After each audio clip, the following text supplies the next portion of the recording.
Je vais vous dire mon secret. Je vois des gens qui sont morts. Arrêtez de jouer à Left 4 Dead. Et reprenons, s'il vous plaît. J'ai essayé. Encore et encore, mais j'y arrive pas. J'y arrive pas. À quoi? Finir le jeu? Il est trop difficile? Non, il est trop facile. Beaucoup trop facile. J'arrive pas à trouver de difficulté. Et en plus, il est vieux. Et il est moche. Et j'aime pas les vieux. Et j'aime pas les moches. Je crois qu'on s'égare, là. C'est les vieux qui sont moches. Ah mais ça suffit! Arrêtez! Ça suffit! Ah, focus! Calmez-vous! Je suis calme. Bien. Veuillez reprendre, je vous prie. Avec Tam, on avait une idée de suite bien raccord. Et Seb voulait lancer la vidéo. Alors il y avait vraiment un Dracula canard dans Picsou? Ouais, mais ça avait vraiment rien. J'ai une idée. Bonjour à tous. La dernière fois on vous avait parlé de Picsou. Et bien cette fois-ci, suite logique, on a testé pour vous Dracula. Ouais, Dracula.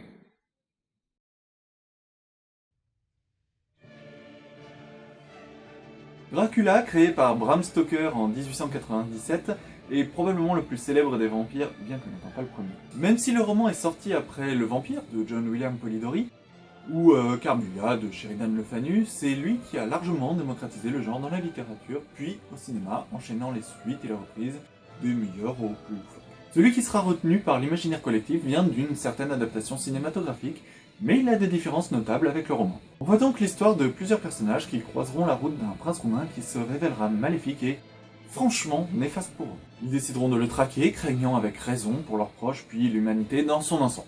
Au sujet du cinéma, je vais être très clair. Une adaptation infidèle, ça passe encore. Mais plusieurs, je le dis sans retenue, ça me casse les... Ce que veut dire notre ami Seb, c'est qu'effectivement, le roman Dracula a été adapté à de nombreuses reprises au théâtre et au cinéma. Les adaptations théâtrales étaient bien sûr cantonnées aux limites de la scène, mais avec le cinéma, on a pu aller plus loin. Et même parfois trop loin. On a eu plusieurs films plutôt fidèles à l'œuvre. Faut pas trop s'en plaindre, parce que, croyez-moi, il y en a eu d'autres qui l'étaient beaucoup moins. Et oui, ça existe. D'autres encore étaient carrément adaptés de scénarios originaux. On dit des scénarios. La ferme. Puis, on a eu droit à des suites, des dérivés, des parodies, bref, c'est vrai qu'il y a de quoi saouler les littéraires soucieux. Quand on reprend la filmographie de Dracula, on constate qu'à travers les époques, différents styles de cinéma ont fait leur propre adaptation.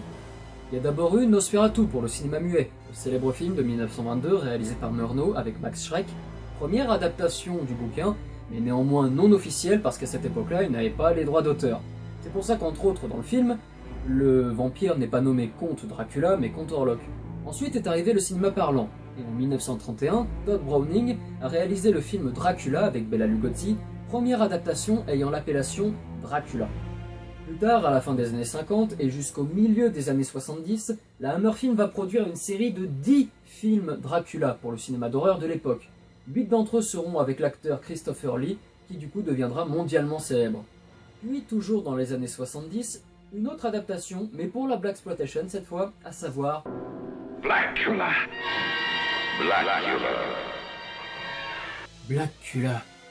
Non mais sans déconner, c'est...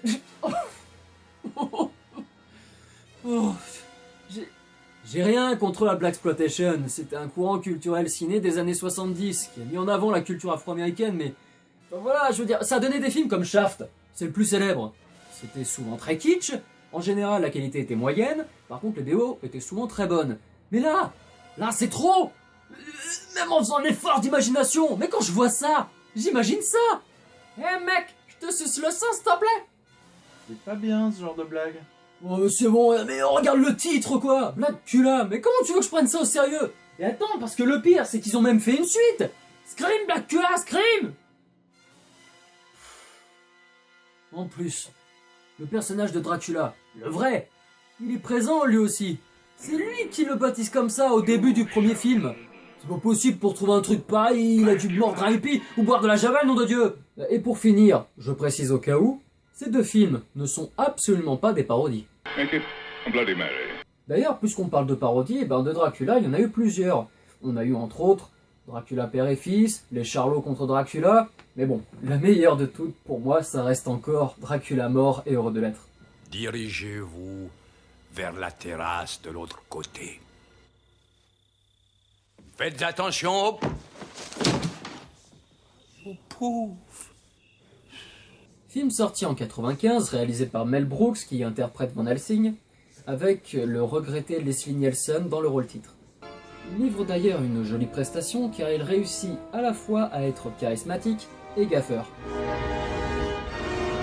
Au-delà de l'œuvre d'origine, le film parodie surtout le Dracula de 1931, celui avec Lugosi. Honnêtement, pour le délire, je vous le recommande. Même le style slasher movie aura droit à son adaptation avec Dracula 2000 sorti en 2000. Quoique en France il n'est sorti qu'en 2001, et c'est pour ça qu'en conséquence on l'a rebaptisé Dracula 2001. Petite info au passage. Dans ce film, c'est Gerard Butler qui interprète le rôle du vampire. Ouais, Butler, vous savez, Léonidas, dans 300, c'est le même, avec 6 ans de plus. Comme quoi les années réussissent à certains. This is Transylvania! Mais trêve de palabres, il y a un film dont je veux vraiment vous parler. Beaucoup comme moi le considèrent encore aujourd'hui comme le meilleur film de vampire qui soit. Tous les ingrédients sont réunis pour donner une sublime adaptation. Un succès mondial. An ageless myth meets an uncompromising master. Francis Ford Coppola a réalisé ce chef-d'œuvre intitulé Dracula. Brings an undying legend to life. Dracula. Ça a de la gueule, sérieux. C'est génial, franchement. Même la bande-annonce, elle déchire. Beware. Et qu'est-ce que ça donne quand un réal de légende, à qui on doit Apocalypse Now, la trilogie du parrain, Conversation secrète, ou Jack, décide d'adapter le plus grand des mythes vampiriques, Un putain de chef-d'œuvre! sorti en 92 et récompensé par 3 Oscars, ce film a envoûté, fasciné, choqué, surpris, diverti un très large public. Faut dire qu'il y a ce qu'il faut pour. Le film est tour à tour flippant, violent, malsain, vicieux, sulfureux, que des bonnes choses! Et puis c'est vraiment super bien fait. On est en 1992 et on sent vraiment que toutes les astuces dispo de l'époque ont été utilisées pour servir le récit. Ajoutez à ça le génie visuel de Coppola dans la mise en scène, les transitions couillues et le montage qui s'excite sans prévenir, et là vous avez ce que le New York Times a qualifié à l'époque de régal visuel avec des acteurs qui sont tous bons. Avec son approche très sexy, voire carrément érotique, ce qui a peut-être contribué à son succès,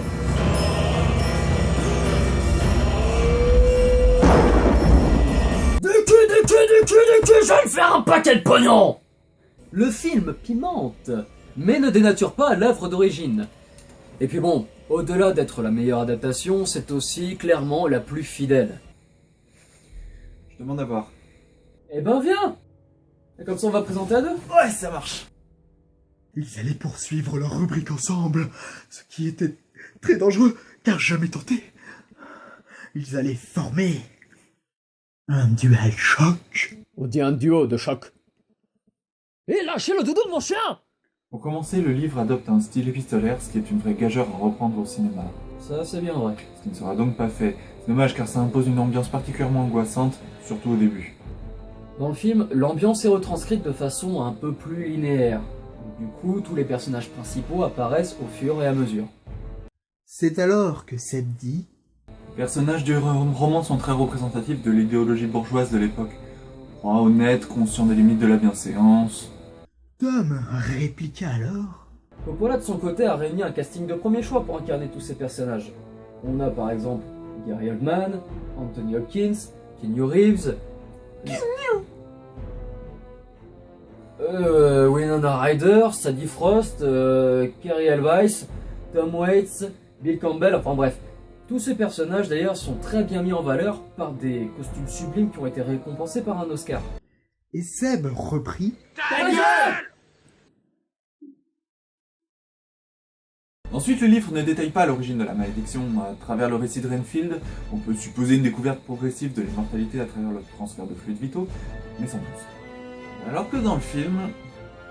Oh quoi, c'est bon! James V. Hart, le scénariste, et Coppola ont voulu lui donner une origine et un ancrage historique en le présentant comme Vlad Tepes. Tepes. Yeah. Autrement dit, l'empaleur. Oui, il y a un prince de Valaki qui est une partie de l'actuelle Roumanie. C'était un boucher assoiffé de sang qui infligeait d'abominables tortures à ces malheureux paysans. Ah, cool. Il leur coupait les mains et les pieds et leur arrachait les yeux avant de les empaler sur des pics tournant sur de la braise. Ah, cool. Du tout. Quand c'était le cas, c'était mérité. Bref, Vlad Tepes est un catholique du XVe siècle qui a combattu les armées turques. Ce dernier, ayant perdu sa femme, en vint à renier Dieu et à épouser les forces des ténèbres pour devenir un vampire. C'est très logique. Peut-être, mais c'est pas fidèle au roman. C'est de la fabulation. Oh, c'est bon. Ouais, Lucie, t'as vu ce qu'ils en ont fait? Une dépravée, une allumeuse de première qui drague à tout va alors qu'elle est censée être pure, l'incarnation même de la grâce féminine innocente.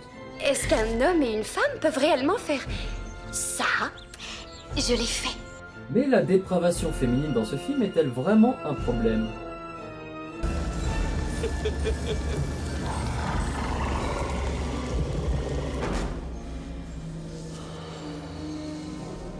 Ce film est un putain de chef-d'œuvre. Oui, non, bref. Et puis bordel, Dracula n'a jamais, vous m'entendez, jamais eu d'idylle avec aucun personnage. Tout au plus, on apprend qu'il a aimé, probablement de son vivant, et qu'il pense être capable d'aimer un jour à nouveau. Et c'est pour qu'il y ait de la passion, une tension érotico-romantique. Ouais, bah n'en déplaise aux fans d'intrigue nécrophilo-romantique façon Twilight, c'est un être fourbe, vil, diabolique, qui n'a pour seul but que l'asservissement et la destruction de l'humanité. Mais on s'en fout, c'est du cinéma. Et alors? Il n'était pas de se disputer. C'était peut-être la fin de tout. J'ai essayé de les calmer. Mes amis, calmez-vous. Ça a pas marché. Bon ok, mais au final, t'en as pensé quoi du film? Bah c'est pas mal, si on oublie qu'il est tiré d'une autre œuvre, pour l'époque c'est bien. Il y a des boobs.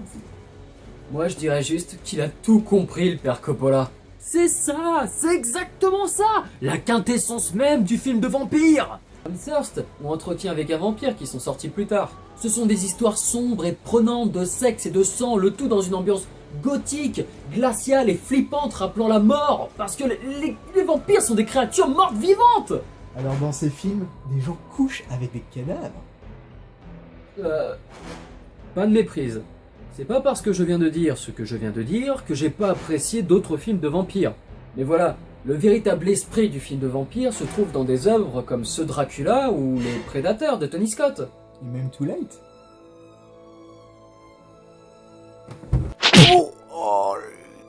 Bon alors, où j'en étais? Ah merde, coupé. Bref, je vous recommande vivement le Dracula de Coppola, une œuvre quasi fidèle, mais en tout cas méchamment osée, qui aura redonné au roman d'origine ses lettres de noblesse. Et finalement, ils ont réussi à présenter leur partie ensemble. Mais enfin lâchez ça! Mais je vous ai dit! Mon chien bave et pisse dessus, c'est dégueulasse! Mais moi j'aime bien. Ça me rappelle les soirées LAN. Oh! Bon, on va peut-être enchaîner. Les gens vont commencer à s'ennuyer. Qu'est-ce qu'on fait? C'est rien, il en est où avec son flashback lui? Mais enfin lâchez ça, je vous dis!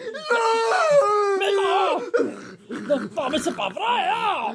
Bram Stoker's Dracula est un jeu sorti sur... Non, je... Bram Stoker's Dracula sont des jeux sortis sur Amiga, DOS, Game Boy, Game Gear, Master System, Mega CD, Mega Drive, NES et Super NES, sorti en 93, sauf pour la version Amiga qui est plus vieille d'un an. Dans tous les cas, on incarne le jeune avocat Jonathan Harker. Enfin, si on en croit les manuels, parce qu'on ne reconnaît pas trop. Selon la plateforme, les jeux changent radicalement. On va voir les principaux. Pour les versions Game Boy, Game Gear, NES et Master System, eh bien il s'agit d'un jeu de plateforme. Il a été élu 21e pire jeu de l'année par le magazine Flux. Voilà, c'est tout. J'ai pas été plus loin que ça, je suis pas complètement buggé du processeur nerveux quand même. Bon, on peut quand même évoquer la fidélité par rapport au livre de... What? De squelette? Des squelettes! Infamie! C'est de la merde! Ignominie! C'est de la grosse merde! Ouais. La version Super NES et Mega Drive est encore une fois un jeu de plateforme. Action développé par Psygnosis et édité par... Sony? Ah, cette douce époque où Mac travaillait pour Microsoft et Sony pour Nintendo. Et les pays en voie de développement ne trustaient pas le top 5 des puissances économiques avec des politiques agressives néo-fordistes dilatant des écarts socio-économico-culturelo-livresques. Ouais. Hein? Bon, on est comme sur NES finalement avec une espèce d'ersatz de Castlevania. Mais en moins paro. D'ailleurs, on vous le rappelle bien, hein, en guise de game over, vous devez vous taper les crédits du jeu. Tous les crédits du jeu. Histoire qu'on vous le rappelle bien, mais bien, que c'est un jeu adapté du film, adapté du livre.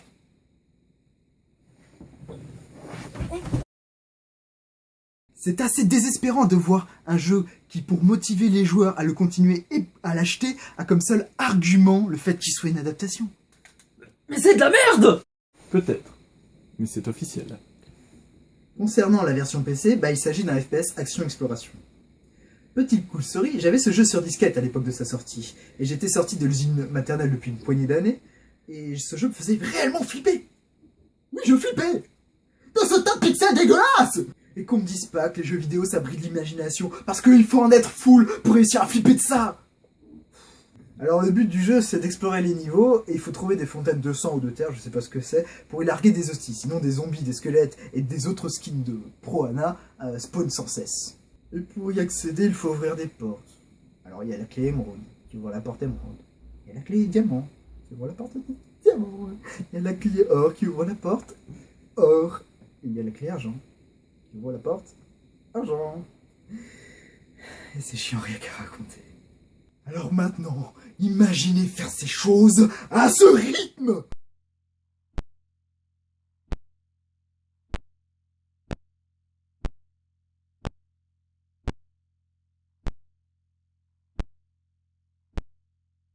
Ce jeu est lent. Pendant les déplacements, je pouvais me lancer une partie de Doom qui est sortie la même année.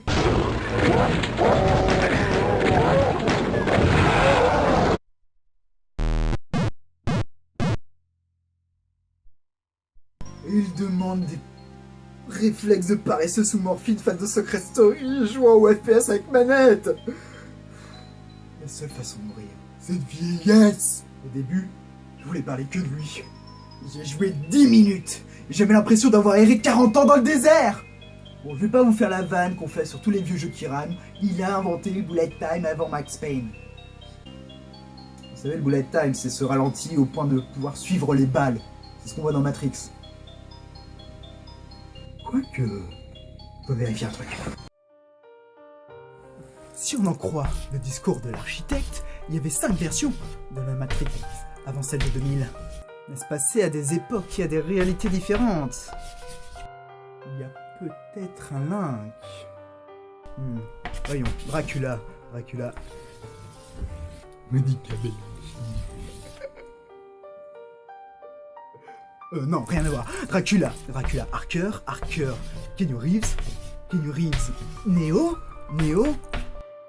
Matrix. Mais bien sûr, Harker, c'était l'anomalie, c'était l'élu de la version romantico-gothico-fantastique du 19e siècle de la Matrice. C'était pourtant évident.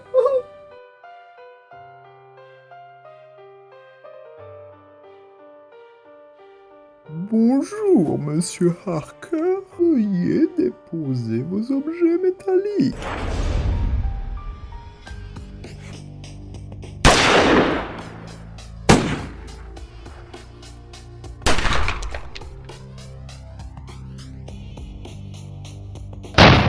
Voilà. Vous perdez votre sang-froid, monsieur Harker?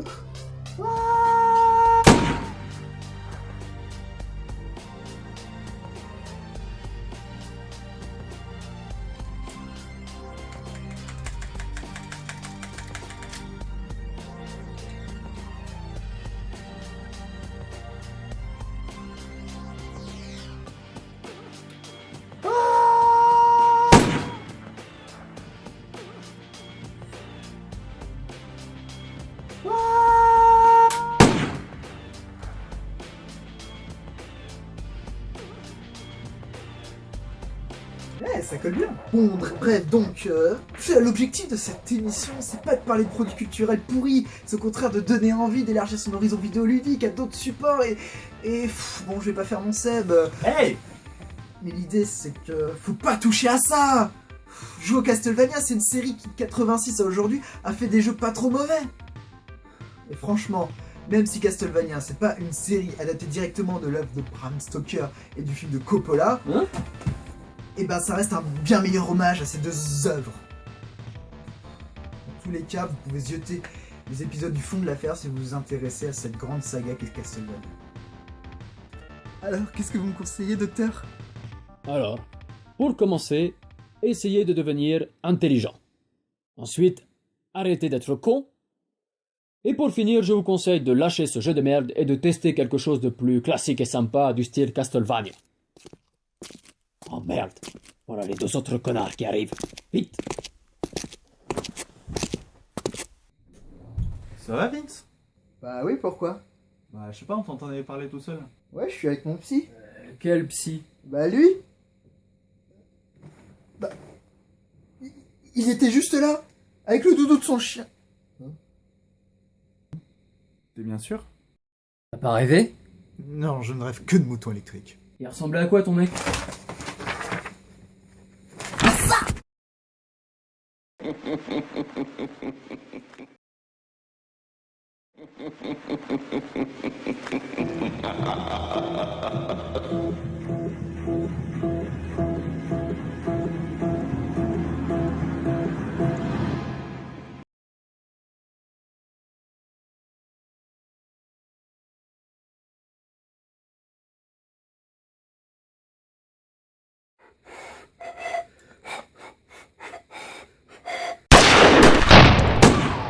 Bobo.